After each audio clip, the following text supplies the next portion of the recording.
Il mio primo dipendente, adesso direttore generale, mi ha consegnato una busta con tutti i presenti dove mi hanno dato circa 3.000 euro.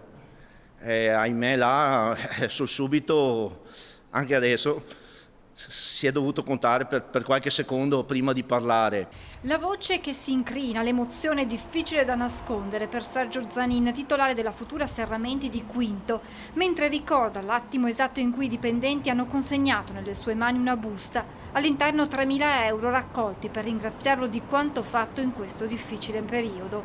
Il tutto nasce 2 settimane fa, quando Zanin riunisce la sua squadra per spiegare la situazione aziendale dopo 2 mesi e mezzo di lockdown, durante i quali l'attività è andata avanti ma non a pieno regime. Tutto questo ha portato a perdite di lavoro pari a 1.200.000 euro. Quindi ho dovuto far fronte con banche, ho dovuto far fronte con impegnarsi tramite le banche ad aprire un fondo, ad avere dei soldi come fondo, come paracadute per salvare l'azienda, ma la cosa più importante è mantenere i stipendi dei dipendenti, perché è la cosa più importante, e pagare i fornitori.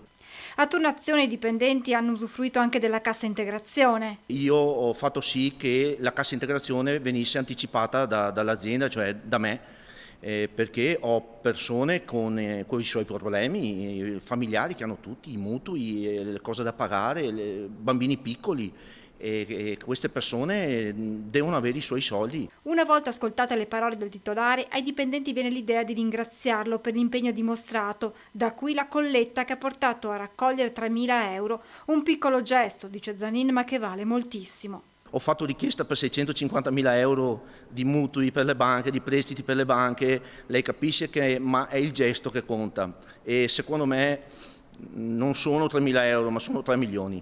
Zanin ha già deciso come utilizzare questi soldi. I dipendenti avranno un fondo per le famiglie, dove io andrò ad impinguare sicuramente, dove ci possano essere dei soldi a disposizione di anche queste calamità. Se ci penso mi commuovo ancora, perché non sono cose che succedono tutti i giorni, ma significa che i miei collaboratori hanno capito la stima che ho sempre avuto verso di loro. È una famiglia e deve rimanere tale, anche se diventeremo 100, perché il spirito deve essere questo. Non ho parole per ringraziare ancora oggi, sono sincero.